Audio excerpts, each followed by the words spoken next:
Eu não sou de guardar print nem de reviver coisa ruim, mas aquela mensagem, aquela eu nunca apaguei, porque foi nela que a história virou. Ela chegou numa tarde de quarta-feira, enquanto eu terminava um relatório confidencial em Brasília. Uma notificação discreta no topo do celular, com o nome da minha mãe e uma frase que queimava como ácido. Filha, este ano será só eu e sua irmã. Espero que compreenda. Não havia vírgula, não havia afeto, apenas uma decisão. Fria, ensaiada, repassada, e agora entregue. Eu fiquei olhando para aquela frase por alguns minutos, como se fosse uma instrução cifrada que eu ainda não tivesse decifrado. Só que não havia código. Havia só exclusão. Na hora, não respondi. Abri e fechei o aplicativo, respirei fundo e voltei para o documento na tela. Mas cada palavra que eu digitava se dissolvia no fundo da mente, onde só restava a frase seca da minha mãe. A mensagem dela foi como um selo colocado sobre uma caixa que sempre existiu, mas que até aquele momento eu fingia que não estava ali. A caixa do favoritismo, da rejeição silenciosa, do orgulho engolido ao longo dos anos. Desde pequenas, minha irmã era o centro, a estrela da família, a mais bonita, a mais espontânea, a que ganhava presentes mais caros e sorrisos mais largos. Eu era a do cabelo preso, das calças largas, da disciplina exagerada. Ela é meio bruta, mas tem bom coração. Era o que diziam sobre mim, como se meu valor viesse sempre com asterisco. Eu não reclamava. Nunca fui de gritar por lugar à mesa. Eu construía meu espaço no silêncio, como quem vai cavando com as mãos uma trincheira no concreto. Aos 17, eu fui a única da família que prestou concurso militar. Ninguém foi na minha formatura. Alegaram que era longe, e realmente era. 5 estados de distância, além do abismo emocional que já nos separava há muito tempo. Mas eu não culpei ninguém. Só fui, só fiz. Subi posto por posto com suor, estudo e noites em claro. Eu viajava o país em missões que eles nem sabiam. Liderava operações que nem poderiam imaginar.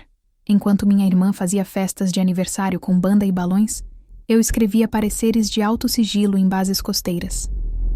Enquanto ela recebia likes, eu recebia fardas novas.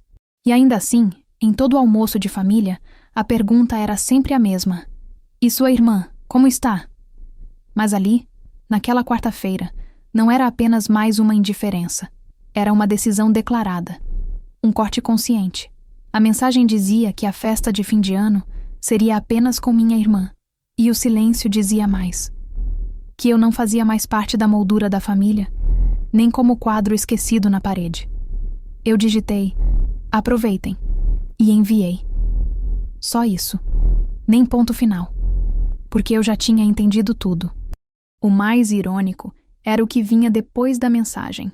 Uma foto no grupo da família com os preparativos da tal festa. Mesa posta, toalha branca, detalhes em dourado. No centro, um enfeite com as palavras família é tudo. Ri sozinha. Nem de raiva. De constatação. Na semana seguinte, recebi uma ligação do comandante da base naval do Sudeste, confirmando minha nova autorização de afastamento.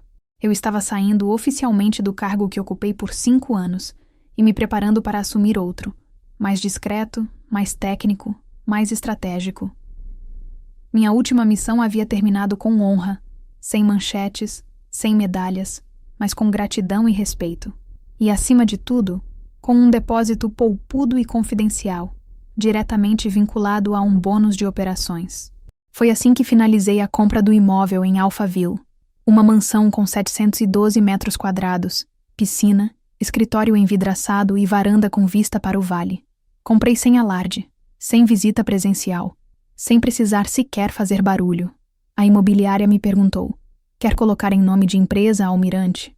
Eu respondi, não, dessa vez em meu nome. Pela primeira vez em anos, eu queria que meu nome aparecesse. Enquanto eles tiravam fotos com pratos enfeitados e luzinhas piscando, eu planejava. E não por vingança, mas por justiça silenciosa. Eles me apagaram de uma festa, mas esqueceram que eu podia acender outra, muito maior. Eu não ia responder com palavras, ia responder com presença, com luz, com espaço. Eles só não sabiam o que estava prestes a acontecer. Porque para eles, eu ainda era apenas a filha calada. O tipo de pessoa que responde: aproveitem e desaparece. Mal sabiam que dessa vez a história seria diferente. E essa história estava apenas começando. Os dias seguintes correram como água sob a ponte, suaves por fora, mas com correntezas que ninguém via. Enquanto o grupo da família fervilhava com "olha essa lembrancinha" e "olha como a mesa vai ficar linda", eu apenas lia. Acompanhei tudo em silêncio, como uma vigia no alto de uma torre, observando movimentos sem interferir. Me limitei a reagir com emojis ocasionais, não por cortesia, mas por estratégia. Deixei que acreditassem na ilusão de que eu aceitava tudo com docilidade. Eles confundiam minha ausência de resposta com submissão, como sempre fizeram. Minha irmã postava vídeos nos stories, escolhendo arranjos de flores e provando sobremesas, rindo alto com minha mãe ao fundo, como se fossem duas almas unidas pelo destino, ou pela exclusão de alguém. Em uma das imagens li a legenda: "Essa festa vai ser só para quem é de verdade." Achei curioso, porque a verdade, na maioria das vezes, é aquilo que escolhemos esconder. E eu escondia muito bem. Na mesma semana, o contrato da minha nova casa foi assinado, autenticado e digitalizado. O pagamento havia sido feito à vista, diretamente com fundos liberados após minha última missão.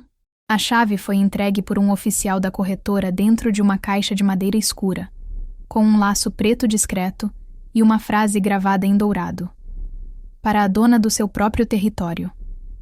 E eu era. Mas eles não sabiam. Para minha mãe, eu ainda morava em um apartamento funcional de 60 metros, que pelo menos tinha uma varanda. Para minha irmã, eu era a irmã esquisita, rígida, que escolheu viver com militares em vez de construir família. Na cabeça deles, minha vida era opaca. Um borrão cinza entre uma reunião e outra, sem brilho, sem conquistas, sem importância. Foi aí que decidi que minha resposta não seria uma resposta. Seria um movimento. Não uma fala, mas um convite. E para isso, eu precisaria de tempo, planejamento, estratégia. Tudo aquilo que aprendi ao longo dos anos servindo ao país. Comecei a montar minha lista de contatos. Não os do WhatsApp, mas os da memória.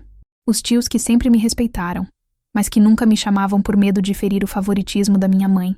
As primas que me mandavam mensagens em datas aleatórias dizendo: "Você sumiu", como se tivessem esquecido quem foi apagada da moldura. E até alguns amigos de infância, aqueles que ainda se lembravam da Letícia de trança e livros debaixo do braço. Criei um evento privado, sem nome explícito, sem detalhes reveladores. Apenas uma imagem da varanda da nova casa com vista para a mata e a frase: "Se você sempre me viu, então quero que esteja comigo." Enviei pessoalmente, um por um, sem grupo, sem lista coletiva. E esperei. No primeiro dia, poucas respostas, mas no segundo, começaram a chegar os: "Você vai estar aí mesmo? Achei que você nem morava mais por aqui. Como assim você tem casa em Alphaville? E o melhor de todos: você tá bem? Sua irmã disse que você ia passar o fim do ano sozinha." Não respondia nada com revolta, apenas com precisão: "Você vai ver." Enquanto isso, minha irmã divulgava a festa oficial. Fotos do espaço alugado, moldes das lembrancinhas, lista com nomes e horários. Tudo milimetricamente roteirizado. Um evento para ser admirado por fora, mas vazio por dentro, como a relação que ela sempre cultivou comigo. Minha mãe, por sua vez, me mandou outra mensagem na sexta-feira anterior ao evento: "Espero que esteja bem, filha. Pensei muito se devia te excluir. Mas achei que seria melhor assim. Esse ano foi puxado para sua irmã. Ela precisa disso. Me entende?" Li aquilo como quem lê um comunicado militar. Impessoal, frio e estrategicamente defensivo. Ela não perguntava como eu estava. Não se desculpava. Ela apenas justificava, como se estivesse comunicando uma ordem que já esperava acatamento. Respirei fundo. Apaguei a notificação. E continuei com os preparativos. A mansão foi limpa por completo. Contratei um buffet discreto, de chefe particular. Luzes suaves foram instaladas no jardim. Pedi que as flores fossem arranjadas em tons neutros. Nada extravagante. A festa não seria sobre ostentação. Seria sobre contraste. O tipo de contraste que só é percebido quando alguém acha que você está apagada, mas descobre que você é quem controla o interruptor. Eles seguiram achando que meu silêncio era fraqueza, que meu afastamento era derrota, que meu aproveitem era desistência. Mas a verdade é que eu não estava sumida. Eu estava preparando o retorno. E dessa vez, não haveria como me ignorar. A casa não foi uma compra. Foi uma declaração. Não para eles, mas para mim. Era fácil deixar que acreditassem que eu ainda vivia no mesmo apartamento funcional de sempre. O que eles não sabiam é que aquele endereço havia sido deixado para trás há quase um ano, quando minha transferência para a reserva estratégica me deu acesso a um dos bônus mais discretos da Marinha, o Fundo de Reintegração, destinado exclusivamente a oficiais com histórico limpo e operacionalidade comprovada em mais de 10 missões. Como almirante, meu nome constava na lista há anos. Eu apenas nunca saquei. A compra da mansão foi feita em silêncio, com a ajuda de um corretor que trabalhou com discrição absoluta. Ele sabia para quem estava vendendo, e eu sabia o que estava comprando. Espaço. O portão de entrada se abria lentamente, revelando uma alameda de pedras claras ladeada por palmeiras que levavam até a fachada principal. Linhas modernas, paredes de vidro, madeira clara e uma arquitetura que combinava brutalismo com delicadeza. À primeira vista, era o tipo de lugar que se imaginava ocupado por algum executivo da Faria Lima ou um investidor de tecnologia. Mas não, era meu. Os vizinhos não sabiam meu nome. Os porteiros do condomínio sabiam apenas meu número de registro. E eu gostava assim. Dentro, os cômodos se abriam com uma calma elegante. A escada flutuante que levava até o segundo andar parecia ter sido desenhada para silenciar qualquer dúvida sobre quem morava ali. A varanda da suíte principal dava vista para o vale, e ao longe, o skyline de São Paulo aparecia embaçado, como se eu pudesse vê-los. Minha irmã, minha mãe, toda aquela família que me imaginava morando numa kitnet escura. No subsolo, uma adega vazia esperava ser preenchida. No jardim, um espaço gourmet com forno de pizza e lareira ao ar livre. No escritório, apenas uma mesa de madeira, uma cadeira de couro e sobre a estante, uma única moldura, a foto da minha primeira missão oficial. Eu, de farda branca, diante da embarcação que comandaria durante 5 meses. Um detalhe que ninguém nunca se interessou em ver. Foi ali, naquele silêncio confortável da casa vazia, que comecei a preparar tudo. Criei uma nova lista de convidados. Pessoas que ao longo da vida tinham me tratado com dignidade, mesmo nos anos em que eu era invisível aos olhos da minha família. Convidei antigos instrutores da escola naval, colegas de farda, amigos de outras comissões e até 2 vizinhas do meu antigo prédio, que sempre me chamaram de capitã, mesmo sem saber meu posto. A resposta foi surpreendente. Não por quantidade, mas por profundidade. Mensagens como: "Eu sempre soube que você merecia mais", ou "Até que enfim vamos comemorar sua história, e não só a da sua irmã". Enquanto isso, do outro lado, minha irmã postava vídeos do buffet que contratara. Minha mãe aparecia nos bastidores arrumando enfeites com um avental de flores e a legenda: "Mãe coruja, ajudando a filha que merece". Era como assistir a um documentário sobre pessoas que viviam numa realidade onde eu não existia. Mas eu existia. E minha casa existia. E naquela casa, uma nova narrativa estava prestes a acontecer. Pedi ao buffet que servisse pratos brasileiros com toque naval, camarões com crosta de castanha, moqueca leve, tábua de queijos com pimenta do reino da Amazônia. Eu não queria luxo gritante. Queria memória. Decidi que os convidados não seriam recepcionados por seguranças, nem por cerimonialistas. Eles seriam recebidos por mim. Uniforme branco cerimonial, medalhas discretas no peito, cabelo preso, postura reta. Ninguém sabia que eu era almirante. Nem minha mãe, nem minha irmã. Para eles, minha carreira era um enigma irrelevante. E foi exatamente isso que tornou o plano tão potente. Porque às vezes, o que mais machuca não é o grito, é o espelho. E naquela mansão, cada canto seria um reflexo de quem eu realmente era, de quem eles sempre recusaram a ver. A casa não era apenas um endereço, era a prova de que o silêncio não era fraqueza, era cálculo, e o cálculo estava quase pronto. Eu não queria aplausos, nem vingança em forma de espetáculo. Eu queria apenas o som do desequilíbrio sutil, Aquele instante em que alguém percebe que subestimou o outro por anos e não tem mais tempo de corrigir o erro. O momento em que a imagem que sempre tiveram de você não consegue mais sustentar o mundo que criaram em volta. Era isso que eu queria. Um ruído breve, um silêncio constrangido, um telefonema tarde da noite. Não por orgulho, mas por justiça emocional. E foi assim, com essa calma estratégica, que comecei a redigir os convites. Não usei papel timbrado, nem selo de luxo. Não mandei flores, nem frases rebuscadas. Mandei mensagens diretas. Mas cada uma delas era lapidada com precisão cirúrgica. Eu conhecia bem o histórico emocional de cada pessoa daquela lista. Sabia onde tinham me acolhido, onde tinham se omitido, onde tinham se calado por conveniência. Alguns receberam apenas um áudio curto. Vai ter um encontro, uma noite especial, em Alphaville. Se você sempre acreditou em mim, quero você lá.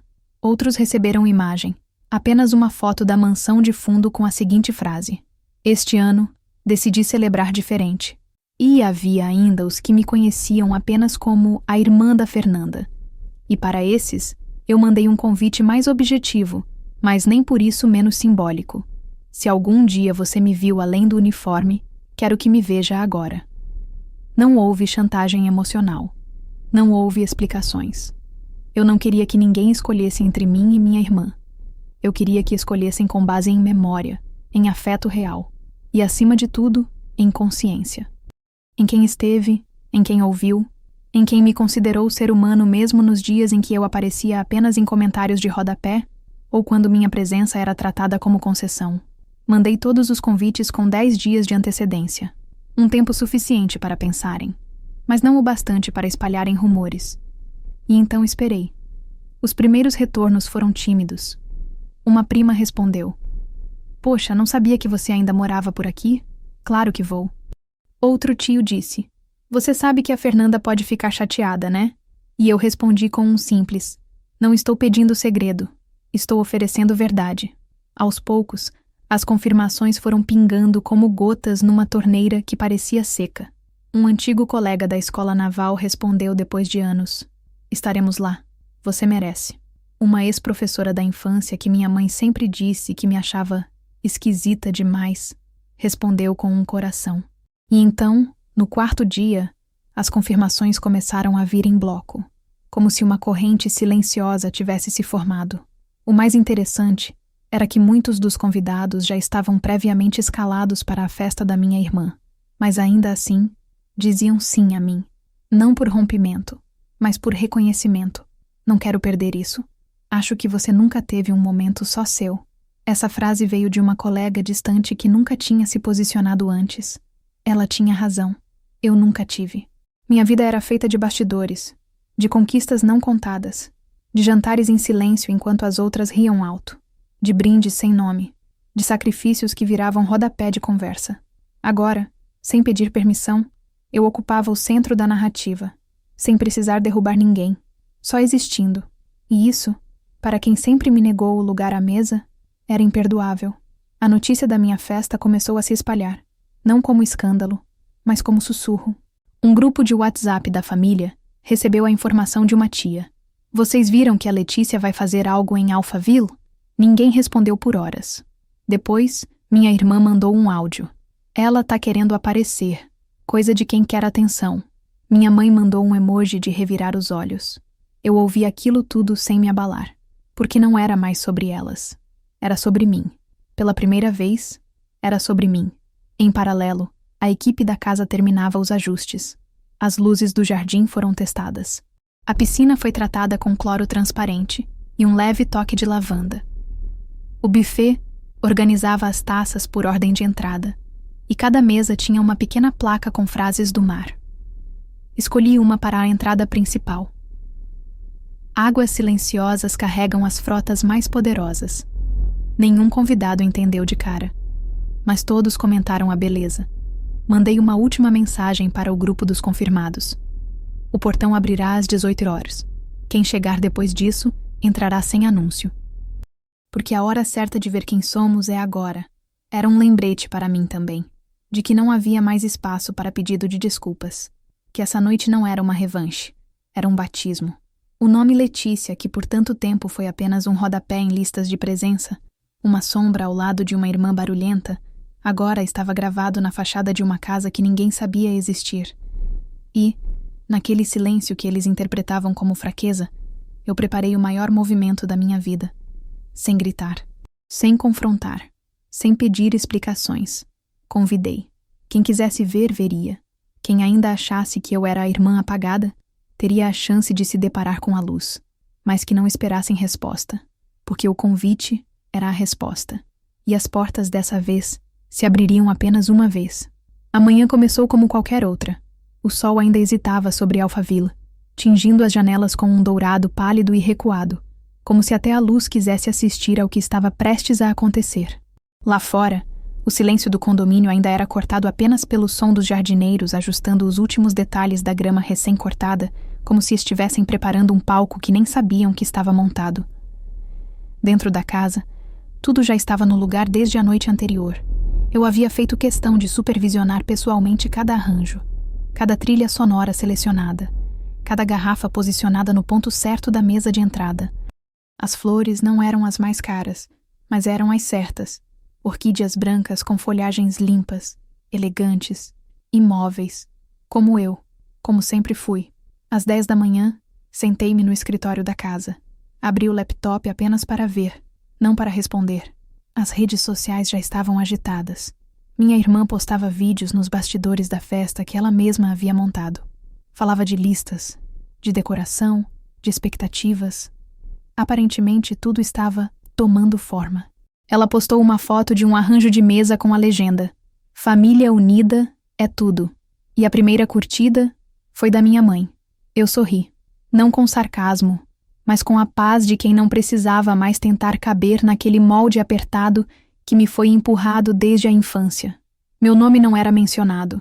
Não havia uma lembrança, uma marca, nada que indicasse que eu sequer existia para aquela celebração. Era como se o ano tivesse passado sem mim, como se meu sangue tivesse sido filtrado até restar apenas o que era conveniente para a narrativa delas. Ao meio-dia, uma das vans de apoio do buffet chegou. Os funcionários foram discretos, respeitosos, profissionais. Nenhum deles sabia exatamente quem eu era, mas tratavam a casa com a reverência de quem entende que algo ali exigia respeito. Quando o supervisor do evento veio confirmar os últimos detalhes, me perguntou com naturalidade: "A senhora vai querer que anunciem sua entrada?" Eu neguei com a cabeça. "Eles vão saber quando for a hora." Eu não queria impacto. Queria efeito. Queria que a constatação da minha presença e de quem eu me tornara não viesse com fogos, mas com desconforto. O desconforto do reconhecimento atrasado, aquele que se mistura com culpa, com surpresa e principalmente com vergonha. Às 3 da tarde, algumas mensagens começaram a chegar. "Ainda de pé hoje? A confirmação continua valendo? O número da casa é o 347, né?" A maioria vinha de pessoas que já tinham confirmado dias antes, mas agora soavam tensas, como se tivessem sido pressionadas a recuar, ou como se estivessem sendo observadas. Entendi na hora. A notícia da minha festa já havia atravessado os muros da casa da minha irmã, e as tentativas de reter convidados estavam em curso. Um primo escreveu: "Sua mãe perguntou se é verdade que você comprou uma casa em Alphaville." E eu respondi apenas: "É." Não houve mais réplica. Às 5:30 da tarde, os primeiros carros começaram a subir a rua. Era um desfile sem alarde, mas cheio de intenção. Gente comum, elegante, algumas pessoas com roupas simples, outras em trajes mais sofisticados. A maioria olhava ao redor com aquela hesitação típica de quem chega a um lugar que não esperava existir. A fachada da casa foi pensada para esse tipo de momento. Imponente, mas silenciosa. A porta de madeira maciça se abria com um toque quase imperceptível, e cada convidado era recebido por uma música instrumental leve e o aroma delicado de eucalipto vindo dos difusores posicionados em pontos estratégicos. Eu estava lá, à frente da escadaria, em traje cerimonial branco, discreto, sem nenhuma condecoração aparente. Apenas a farda e o corpo ereto, com as mãos unidas atrás das costas. O impacto era visível. Alguns congelavam por um segundo antes de sorrir. Outros simplesmente abaixavam levemente a cabeça, como se tivessem entendido tudo antes mesmo de cruzar o hall. Uma das tias mais antigas me abraçou com força e disse ao pé do ouvido: "Você fez o que ninguém nunca teve coragem de fazer." E seguiu. Um antigo colega da escola naval apertou minha mão em silêncio. Um casal de vizinhos antigos, que nunca soube meu posto, apenas disse: "A casa é sua, mas parece que também é nossa agora." Eu ouvia tudo com gratidão, mas também com o distanciamento emocional que só se conquista depois de muito ter sido ignorada. Às 6 em ponto, o jardim já estava cheio. Os garçons circulavam com discrição. As crianças corriam entre as árvores frutíferas e a música preenchia os espaços com leveza. Mas o que mais enchia o ambiente era o murmúrio das conversas entre os convidados. E todas levavam a mesma direção: surpresa. Não pelo fato de eu ter feito uma festa, mas por quem eu havia me tornado. Pela força que descobriram em mim tarde demais. Pelo desconforto de não saberem absolutamente nada da minha vida até aquele instante. Eu ouvia, mas não interferia. Deixava que descobrissem aos poucos. Cada detalhe da casa era uma peça do quebra-cabeça que eles nunca quiseram montar. Foi só às 7h15 que a primeira ausência foi notada publicamente. Uma tia perguntou alto, ao olhar para o lado: "A Fernanda não vem?" Um silêncio breve se formou em volta.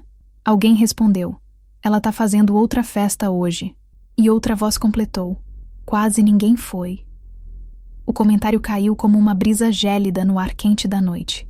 Não houve resposta, apenas olhares e sorrisos contidos, porque todos sabiam. Todos ali sabiam o que estavam testemunhando.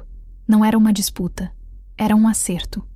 Não era uma revanche, era uma realocação de valores.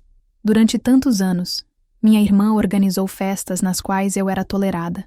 Aquela era a primeira em que ela não havia sido convidada. E ninguém sentiu falta, porque ao contrário dela, eu não excluí. Apenas selecionei. Não afastei ninguém. Apenas ofereci uma nova chance de enxergar. E os que enxergaram, vieram. Às 8 da noite, com a casa vibrando em energia serena, os telefones começaram a tocar. Mensagens começaram a aparecer. Fotos da festa postadas pelos convidados começaram a circular. E, de repente, o que era para ser uma noite íntima virou uma vitrine involuntária. Mas eu não temi, nem recuei, porque ali, pela primeira vez, eu não estava em guerra com ninguém. Eu estava em casa. E eles, finalmente, estavam no endereço certo. A primeira foto apareceu às 20h42. Era uma imagem espontânea, tirada por uma prima distante, que mal sabia mexer na câmera do celular, mas que registrou sem querer o coração do que aquela noite representava. Um grupo de convidados ao redor da mesa principal, copos erguidos, risos suspensos no ar, e ao fundo, as paredes envidraçadas da mansão refletindo as luzes do jardim, como se a casa tivesse sido projetada para celebrar, não apenas abrigar. Ela postou com a legenda simples: "Nunca imaginei uma noite assim." E marcou meu nome. Um detalhe pequeno, quase despretensioso, mas que teve o efeito de um clarão numa sala escura. Em menos de 10 minutos, vieram outras. Uma sequência informal. A varanda com luzes pendentes e cadeiras dispostas em semicírculo como um antigo auditório de confidências. Um close dos arranjos de mesa com frases marítimas em placas de vidro. Uma taça de vinho equilibrada ao lado de um prato vazio com vestígios de camarão flambado. O portão da entrada aberto, com 2 crianças correndo e rindo sob os refletores suaves. Em cada postagem, a mesma reação. Mas onde é isso? É da Letícia? Ela mora aí agora? As curtidas começaram a chegar como uma chuva leve que vira tempestade antes que alguém perceba. Não eram apenas pessoas da família. Amigos antigos, conhecidos de redes esquecidas, colegas de cursos que eu nem lembrava mais. Até um ex-comandante compartilhou uma das imagens com a frase: "Quando quem nunca precisou de palco finalmente é visto." Isso me paralisou por um instante. Não pelo reconhecimento, mas pelo peso contido nas palavras, pela constatação de que, por anos, eu fui invisível até para quem me admirava. Enquanto isso, no grupo da família, o silêncio virou incômodo. 2 tias saíram discretamente do grupo. Uma prima mandou uma figurinha de "que noite", seguida de um emoji de olhos arregalados. Minha irmã, que até então postava stories da festa dela com balões dourados, e 3 convidados visivelmente deslocados, não reagiu. Mas 15 minutos depois, os stories sumiram. Foram apagados, um por um. Primeiro o da mesa de doces, depois o da pista de dança vazia, depois o vídeo ensaiado em que minha mãe dizia: "É assim que a gente celebra o que importa." Aquilo não me trouxe prazer, mas trouxe algo mais profundo. O eco da verdade voltando pelo corredor da história. Porque a verdade não precisa gritar para ser ouvida. Ela apenas precisa existir. Às 21h13, uma postagem específica causou o impacto que nenhuma das anteriores havia alcançado. Foi feita por um dos convidados mais inesperados da noite. Um ex-namorado da minha irmã, que hoje era casado com uma amiga minha da Marinha. Ele tirou uma foto da fachada da casa, com a piscina iluminada refletindo o céu, e escreveu: "De todos os lugares que já visitei, esse foi o que mais pareceu com dignidade." Era uma frase simples, mas ela carregava camadas que nem ele talvez soubesse que tinha escrito. E ela viralizou. Em paralelo, a festa da minha irmã murchava em silêncio. Eu não precisei checar. As mensagens começaram a chegar de quem havia ido lá primeiro. Uma amiga nossa em comum mandou: "Letícia, você não tem ideia do que está acontecendo." Eu não respondi. Não por desdém, mas porque já sabia. Sabia desde o instante em que decidi fazer aquela noite acontecer do meu jeito. Com minha voz. Sem pedir licença. A mansão estava cheia, mas não havia tumulto. Era uma festa calma, de encontros silenciosos, de abraços longos entre pessoas que talvez nunca tivessem me visto além da sombra da minha irmã. E agora viam. Cada postagem nova revelava um pouco mais. E cada curtir era como uma peça encaixando no quebra-cabeça que minha família passou a vida fingindo que não existia. Eu, em pé, de farda branca, em frente à escadaria. Eu servindo vinho. Eu rindo. Eu existindo. Sem ser acessório de ninguém. Minha mãe não apareceu em nenhum momento. Mas às 21h37, meu celular vibrou com a notificação de uma ligação perdida dela. Ignorei. Minutos depois, mais uma. Depois, uma mensagem curta. "Você não podia ter feito isso." Eu li e deixei sem resposta. Porque não era eu quem havia feito algo. Ela é que finalmente estava sendo forçada a ver. Às 22h10, o nome da minha irmã apareceu na barra de busca entre os tópicos do Twitter em São Paulo. As pessoas começaram a comparar as festas, as ausências, as presenças. Começaram a se perguntar como alguém como eu, a irmã apagada, como uma usuária chamou, havia se tornado anfitriã de uma noite tão memorável, sem alarde, sem gritaria, sem provocação. E foi então que uma das fotos mais simbólicas apareceu. Uma imagem minha abraçando uma das mais antigas amigas da minha mãe, com o reflexo da bandeira do Brasil ao fundo, tremulando discretamente. A legenda dizia apenas: "Ela era a sombra." Agora, ela é o farol. Eu olhei aquela foto por um tempo, sozinha, na parte de trás do jardim, e senti algo que não se parece com Vitória, nem com revanche. Era mais como um reencontro com a minha própria identidade. Um lembrete de que não importa quanto tempo demore. Um dia, tudo o que é real se impõe. E naquela noite, pela primeira vez, minha existência não era um incômodo. Era um fato. Às 22h31, meu telefone vibrou com insistência. Não uma notificação qualquer. Não uma mensagem solta de WhatsApp. Era ligação mesmo. Daquelas antigas, de quem não sabe mais como controlar o próprio desespero. Na tela, o nome da minha irmã. Apaguei com o dedo, sem atender. Menos de 30 segundos depois, nova chamada. Mesma origem. Rejeitei de novo. E assim continuou, como se ela tivesse descoberto naquele instante que o número que ignorava há anos ainda funcionava. E mais do que isso, ainda estava nas mãos de alguém que agora não precisava mais dela para ser alguém. Não era só ela que ligava. Vieram chamadas da minha mãe, do número do marido dela, de um telefone fixo que eu nem sabia que ainda existia. Em menos de 20 minutos, 7 ligações diferentes. Eu observava tudo sem pressa, enquanto cruzava o jardim com uma taça de vinho branco na mão, conversando com um grupo de colegas da época em que servi na região norte. Eles falavam sobre o impacto psicológico do silêncio em ambientes de comando. Eu só ouvia, porque naquela noite, tudo parecia finalmente fazer sentido. Às 22h58, meu celular vibrou com uma mensagem da minha mãe. "Letícia, O que você tá fazendo? Isso tá passando dos limites. Você sabe que hoje era da sua irmã. Por que você tá fazendo isso com a gente? Li a mensagem enquanto caminhava de volta pela varanda e apenas bloqueei a notificação. Não porque doía, mas porque era fraca demais para o que aquele momento exigia. As palavras dela chegaram tarde e pálidas. Elas não tinham mais a força de quem tenta evitar um incêndio. Eram apenas brasas pedindo ar. Mas ali, naquela mansão em Alphaville, o ar já estava preenchido por outro tipo de presença. Uma que eles nunca souberam reconhecer. Às 23h12, meu irmão, que há anos havia se afastado de todos, inclusive de mim, mandou uma mensagem enigmática. Recebi o link da sua festa por um amigo da faculdade.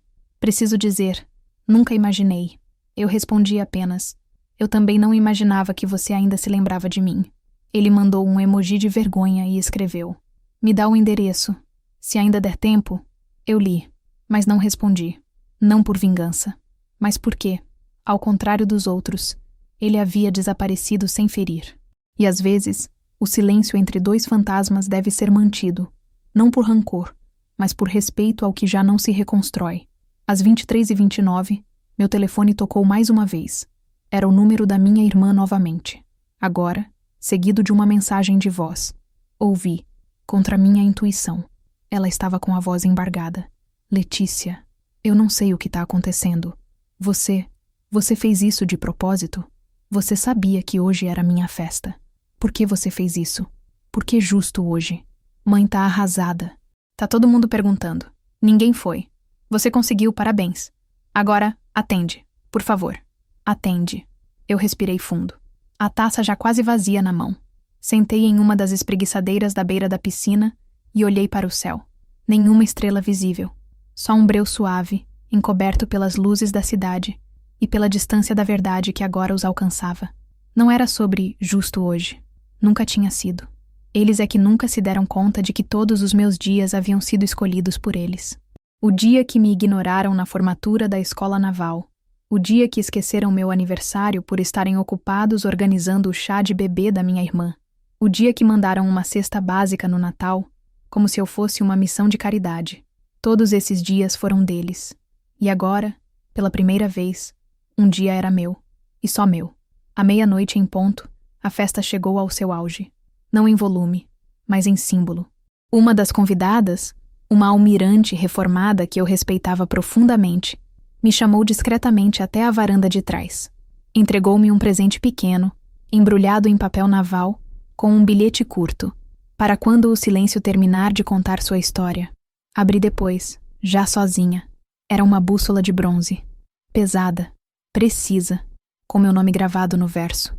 E naquele instante, eu soube. Aquelas ligações, as mensagens, os áudios, tudo aquilo não era o centro da história. Era apenas o resíduo de uma estrutura que desabava. Não por minha causa, mas pelo peso do que construíram em cima de mentiras, exclusões e favoritismos. Eu não destruí nada, só deixei de sustentar. A 0017, nova mensagem da minha irmã. Por favor, só me diz por quê. Eu não respondi. Porque ela sabia. Porque todos sabiam. Porque a resposta já havia sido dada em cada foto compartilhada, em cada ausência notada, em cada taça erguida naquela noite que eles tentaram apagar. Era tarde demais para perguntas, e cedo demais para perdão. O desespero que agora atravessava o telefone não era remorso. Era perda de controle. Era a dor de ver que, mesmo tendo me tirado de todas as fotos, de todos os convites, de todos os planos, eu ainda estava de pé. Mais do que isso, estava em evidência, com luz própria. E eles, pela primeira vez, não sabiam como reagir. O último toque veio a 0042. Não atendi. Fechei o telefone. Coloquei em modo avião. E o guardei na gaveta do hall de entrada, como se guardasse um eco antigo que já não fazia parte da casa nova. Quando voltei para a varanda, a festa seguia. Mais calma, mais densa. Como se todos ali tivessem entendido que aquela noite não era apenas uma celebração. Era um ajuste. E o telefone, que por anos me trouxe só silêncio, naquela noite tentou gritar, mas chegou tarde, porque quem sempre se calou sabe exatamente o valor de não responder. A casa amanheceu ainda com o perfume dos arranjos. As luzes do jardim acesas por descuido ou por insistência em manter aceso um tempo que eu ainda não queria que terminasse. As taças foram recolhidas pouco depois das 3 da manhã, e os últimos convidados saíram em silêncio. Alguns olhando para trás como quem sai de um lugar que não sabia que precisava, mas que agora não queria mais deixar. Eu fiquei ali por mais algum tempo, descalça, sentada no degrau da varanda, com um cobertor leve nos ombros e os cabelos soltos, sentindo pela primeira vez em muitos anos que meu corpo e minha alma ocupavam o mesmo espaço. Não havia música, não havia gritos, não havia nenhuma tentativa de chamar atenção. O que havia era apenas isso, um silêncio completo e absoluto. O tipo de silêncio que não dói, não pesa, não cobra. O tipo que assina sua existência com dignidade. No celular, que eu ainda não havia retirado do modo avião, uma notificação apagada piscava como um pedido de socorro tardio. Eu não olhei. Eu não queria começar aquele novo dia na frequência do passado, porque o que havia terminado ali não era uma festa. Era um ciclo inteiro. Eu sabia que do outro lado, na casa alugada pela minha irmã, o clima era de tensão. Não pelos móveis, não pela decoração fracassada, mas por algo que ninguém ali havia se preparado para sentir: invisibilidade. Eles haviam sentido na pele o que me fizeram sentir por anos: serem ignorados, terem suas ausências notadas mais do que suas presenças celebradas. E por mais cruel que isso possa parecer, não foi intencional. Eu apenas existi. E isso bastou. Naquele domingo, a casa permaneceu em silêncio. Não havia mais decoração nem convidados. O jardim havia sido limpo, os arranjos recolhidos. Mas a sensação de plenitude ainda pairava no ar, como se cada canto ainda ecoasse os olhares de admiração, as conversas pausadas, as risadas discretas, os reencontros genuínos que aconteceram longe do palco, onde minha família sempre quis que eu fosse apenas figurante. Me preparei um café preto, sentei diante da grande janela da sala e assisti o movimento dos pássaros cortando o céu sobre o vale. Foi só então que abri o telefone. Havia 19 chamadas perdidas. 8 de minha irmã, 6 da minha mãe, 3 do meu irmão, 2 de números desconhecidos. Havia também dezenas de mensagens, algumas ainda tentando entender o que aconteceu, outras pedindo desculpas atrasadas e outras, essas sim, as mais ruidosas, acusando. Você passou dos limites. Você envergonhou sua irmã. Como teve coragem de fazer isso no mesmo dia? Isso não foi elegante. Eu li uma por uma, sem me alterar. Porque todas aquelas palavras vinham de pessoas que, por anos, nunca disseram nada, enquanto eu era excluída de fotos de família, deixada de fora de convites, ignorada em reuniões onde até o cachorro da casa tinha presente de Natal, menos eu. Nunca ninguém me defendeu. Nunca ninguém questionou o motivo pelo qual minha cadeira estava sempre vazia, mesmo quando eu nunca deixei de oferecer meu tempo, meu esforço, minha lealdade. Agora, com uma única noite, tudo mudou. Agora eles se incomodavam. Agora queriam explicações. Mas não teriam. Às 10h07, minha mãe me mandou uma última mensagem. Você conseguiu o que queria. Parabéns. Mas saiba que perdeu sua família. Eu encarei aquela frase com a calma de quem ouve uma sirene depois do incêndio já ter apagado. Porque a verdade é que eu já havia perdido minha família há muito tempo. Só não tinha percebido. Ou melhor, percebi, mas resisti. Por amor. Por carência. Por lealdade mal colocada. Agora, com tudo às claras, aquela frase dela não me feria, me libertava. Não respondi, nem para ela, nem para ninguém, porque às vezes, o mais justo que se pode fazer com quem te apagou por tanto tempo é não devolver palavra alguma, é permitir que o eco de suas próprias atitudes o sufoque em silêncio, porque é no vazio que a consciência fala mais alto. E diferente deles, eu sabia suportar o silêncio. Sabia viver com ele, sabia responder com ele. Enquanto eles se debatiam em justificativas, tentativas de controlar a narrativa, pedidos de conversas em família, eu preparei minha mochila e fui até a pequena trilha atrás da mansão, que levava a um mirante pouco conhecido do condomínio. Fiquei ali por 2 horas, sem celular, sem companhia, sem barulho. Apenas respirando o ar puro de um domingo onde, finalmente, Eu não precisava mais fingir que estava bem para caber nos lugares que eles achavam que eu deveria ocupar. Não precisei mentir. Não precisei gritar. Não precisei me explicar. O mundo viu. E eles também. Na segunda-feira, meu nome apareceu em uma nota discreta no Jornal da Marinha. Nada chamativo. Nada sensacionalista. Apenas um reconhecimento formal de minha última missão concluída com honra e de minha contribuição silenciosa nos bastidores do Comando Naval. O texto terminava com uma frase que me acompanharia para sempre. Sua trajetória é prova de que algumas lideranças se constroem não com presença, mas com permanência. Na mesma tarde, recebi uma notificação inesperada. Minha irmã havia me marcado em uma postagem. Abri. Era uma tentativa de redenção. Uma foto antiga de nós duas, ainda crianças, com a legenda: "Família é tudo, mesmo quando se perde o caminho." Os comentários variavam entre apoio e crítica. Alguns a chamavam de hipócrita. Outros pediam que eu a perdoasse, mas eu não respondi. Não com palavras, nem com curtidas, porque perdão não é reação, é processo, e o meu estava em curso.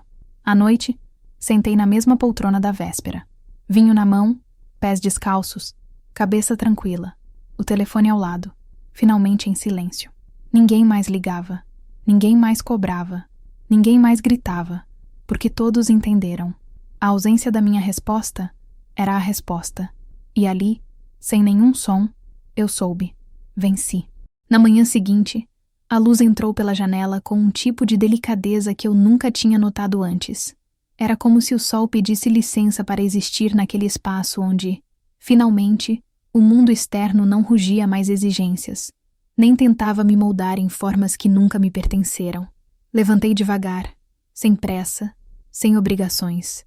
Os móveis ainda guardavam o perfume das flores, o chão ainda ressoava o som de passos suaves da noite anterior, e minha casa, pela primeira vez, parecia mais do que um refúgio, parecia uma prova. E não demorou para que o resto do mundo também começasse a enxergar o que, por tanto tempo, esteve diante deles, mas nunca foi visto com os olhos certos. Às 9h42, recebi uma ligação de um número que conhecia muito bem, Gabinete da Presidência da República. Não era exagero, tampouco surpresa. Meu histórico de atuação em áreas de risco e operações que sequer poderiam ser detalhadas em público me colocavam entre os nomes silenciosos, que, quando aparecem, carregam mais do que títulos. Carregam histórias que sustentam o país em silêncio. A assessora falou com formalidade contida. Almirante Letícia, temos uma recomendação para a próxima cerimônia de reconhecimento da Marinha. Seu nome foi aprovado para receber o distintivo de honra de mérito estratégico. A cerimônia será em 5 dias. Confirma a presença? Eu não hesitei. Não por vaidade, mas por merecimento. Porque aquela cerimônia não seria um prêmio. Seria a materialização de anos em que minha própria família duvidou que eu fazia algo digno de nota. Confirmei, agradeci e desliguei. Depois disso, fiquei em silêncio por longos minutos, segurando o celular como se ele tivesse finalmente entregue a notícia que justificava tudo que eu havia escolhido calar. A repercussão começou tímida. Um pequeno site de notícias militares publicou uma nota. Almirante Letícia N. será homenageada por décadas de atuação exemplar em operações silenciosas da Marinha Brasileira. A matéria não dizia muito, mas o suficiente. Meu nome estava lá. Minha patente estava lá. E, principalmente, minha história estava ganhando forma diante dos olhos de quem nunca quis enxergar. Eu nem precisei compartilhar. Os outros fizeram isso por mim. Em poucas horas, um dos convidados da minha festa republicou a nota no LinkedIn, mencionando o quanto sempre admirou minha conduta. Uma colega da Academia Naval compartilhou a imagem no Instagram com a legenda: "Ela sempre foi o que não mostrava. Agora todo mundo vai saber." E então, a notícia chegou até os círculos que mais me subestimaram. Às 13h08, minha irmã mandou uma mensagem curta. "Você vai mesmo ser homenageada? Tipo, em Brasília?" Eu olhei aquela pergunta, como quem observa uma criança tentando entender um mapa mundi depois de viver trancada num quarto. Respondi apenas, sim. Ela visualizou e não disse mais nada. O silêncio dela foi mais alto do que qualquer nova tentativa de ataque. Ela já sabia. Não havia mais disputa. Não havia mais palco onde ela pudesse gritar sozinha. A plateia agora me ouvia. E não era porque eu pedia. era porque eu havia provado. 2 dias depois, recebi em casa o uniforme cerimonial completo, ajustado com precisão milimétrica por um alfaiate que trabalhava apenas para oficiais de alto escalão. O branco reluzia como novo, e as condecorações enviadas vinham lacradas com instruções de posicionamento exato. No ombro, 4 estrelas. No peito, a insígnia da Força de Elite Costeira. Na gola, o dourado trançado reservado aos que jamais quebraram código de conduta, mesmo sob extrema pressão. Enquanto provava diante do espelho, pensei em quantas vezes minha imagem foi associada a descuido, a rigidez, a falta de feminilidade. Minha mãe dizia que eu parecia um robô de farda. Minha irmã dizia que ninguém casa com uma mulher que parece comandante de navio. Agora, ali, no silêncio do meu quarto com vista para o vale, eu entendi que nenhuma delas soube ler o que essa farda significava. Não era armadura, era identidade. O dia da cerimônia chegou sem alarde. Em Brasília, o salão principal da Escola Naval de Altas Patentes foi montado com o rigor típico dos grandes eventos oficiais. Nomes que eu respeitava estavam presentes. Gente que eu admirava desde a juventude. Mas o que mais me chamou a atenção foi o convite que o cerimonial enviou à minha família, como protocolo. Eles não sabiam. Mas minha mãe e minha irmã haviam recebido o convite. Assinado, com selo e lugar reservado. Eu não soube se elas viriam. Não perguntei. Não esperei. A cerimônia começou às 18 horas. Ao entrar, senti os olhares virarem, alguns com surpresa, outros com respeito, e muitos com vergonha por nunca terem me dado o valor devido. Quando o mestre de cerimônias pronunciou meu nome, Almirante Letícia N., a mais condecorada oficial feminina da Marinha nos últimos 20 anos, o salão se levantou. Era um gesto padrão, mas que naquela noite parecia pessoal. Quando subi ao palco e recebi a medalha, um repórter de um jornal que cobria o evento murmurou ao lado do fotógrafo: "Essa é a irmã da influenciadora, né? Aquela que sumia das redes? Ela que é a oficial?" E o outro respondeu com um tom de incredulidade: "Ela que é a almirante." Eu ouvi. E sorri por dentro. Depois da cerimônia, não houve discurso. Não houve coletiva. Apenas uma reverência silenciosa. As fotos oficiais foram tiradas com fundo neutro, como manda o protocolo. Mas uma imagem não oficial começou a circular no mesmo dia. Eu, saindo do salão, de perfil, com o sol do fim de tarde refletido na insígnia do peito. A legenda que acompanhava da imagem dizia: "Almirante a bordo." E essa frase se espalhou mais rápido do que qualquer explicação, porque ela dizia tudo. O mundo agora sabia, e minha família também. No domingo seguinte à cerimônia, o céu amanheceu turvo. Um cinza elegante cobria Alphaville, com uma delicadeza que me lembrava o silêncio de depois da última palavra, aquele instante onde nada mais precisa ser dito, porque tudo o que importava já foi absorvido. Eu acordei sem despertador, sem agenda, sem obrigações militares. Pela primeira vez em muitos anos, o mundo não me esperava com comandos ou fardas, apenas com meu nome, e meu nome agora era ouvido em lugares que antes não ousavam sequer pronunciá-lo com respeito. No corredor da casa, o reflexo da insígnia recém-concedida ainda brilhava em cima da estante. Não como um troféu, mas como uma confirmação. Aquilo não era o ápice de uma escalada.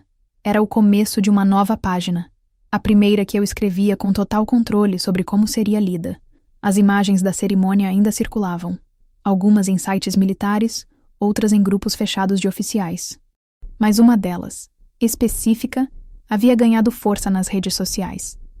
A foto da minha entrada no salão, com a legenda que alguém havia cunhado com precisão cirúrgica: "Almirante a bordo." A frase tomou conta de tudo. Pessoas que nunca me viram antes compartilhavam. Perfis de mulheres anônimas escreviam embaixo: "Essa é por todas as vezes em que nos chamaram de invisíveis." Outras diziam: "Ela calou com elegância." E algumas, até com humor. Quem zombava da irmã quieta agora não acha graça nenhuma. Eu via aquilo com um misto de distanciamento e pertencimento. Como se pela primeira vez, minha história não fosse apenas minha. Minha irmã não postou nada, nem no dia da cerimônia, nem depois. O perfil dela ficou mudo por 3 dias inteiros. Até que, numa terça-feira à noite, ela apareceu com um story discreto. Apenas uma foto desfocada da varanda da casa dela com a legenda: "Alguns dias exigem silêncio." Ironia ou arrependimento? Eu nunca saberei. Não me importava mais. Porque o controle da narrativa havia mudado de mãos. E não por disputa, mas por justiça. Pela força silenciosa de uma vida inteira colocada de lado, agora irrecusável. Na quarta-feira, recebi uma notificação de entrega no portão. Era uma caixa branca, pesada, com remetente anônimo. Dentro, uma moldura com fundo azul marinho e dourado. No centro, uma impressão em papel nobre da foto da festa da mansão, a primeira imagem que circulou na internet. No verso da moldura, apenas uma frase: "O dia em que todos seguiram para o endereço certo." Eu não precisei perguntar quem havia mandado. O recado estava assinado na ausência. Era uma admissão muda de que, sim, aquela noite havia se tornado um símbolo. E que, independentemente das justificativas, das tentativas de apagar, esconder ou distorcer, o que aconteceu naquela casa entrou para a memória de todos. Na semana seguinte, recebi o convite para um evento fechado da Marinha voltado a jovens cadetes. Era para falar sobre carreira, sim, mas também sobre invisibilidade, sobre o valor de quem trabalha em silêncio, sobre como a dignidade é uma armadura que não brilha à primeira vista, mas que resiste onde nenhuma outra suporta. Aceitei. Não porque queria contar minha história, mas porque sabia que, ao contá-la, outras mulheres como eu perceberiam que não precisam mais implorar para serem vistas. Na noite anterior à minha palestra, sentei sozinha na varanda da mansão. A mesma varanda onde recebi meus convidados, onde as fotos foram tiradas, onde os telefones tocaram e eu não atendi. Levei comigo uma única taça. Não brindaria por ter vencido, nem por ter sido reconhecida. Eu brindaria por ter permanecido. Pela resiliência silenciosa, pela força que não se exibe, mas constrói, pela certeza de que nunca mais aceitarei sentar onde não me querem inteira. Meu celular vibrou. Uma nova mensagem da minha mãe. Não trazia culpa nem ironia. Apenas uma frase. "Gostaria de visitar sua casa um dia, se você permitir." Li. Deixei a tela acesa por alguns minutos. E então a apaguei. Não porque quero puni-la, mas porque ainda não é hora. Algumas portas, depois de muito tempo fechadas, exigem que a chave seja girada devagar e com cuidado. A casa estava em silêncio. O telefone também. Mas dessa vez, o silêncio não era vazio. Era sólido. Era meu.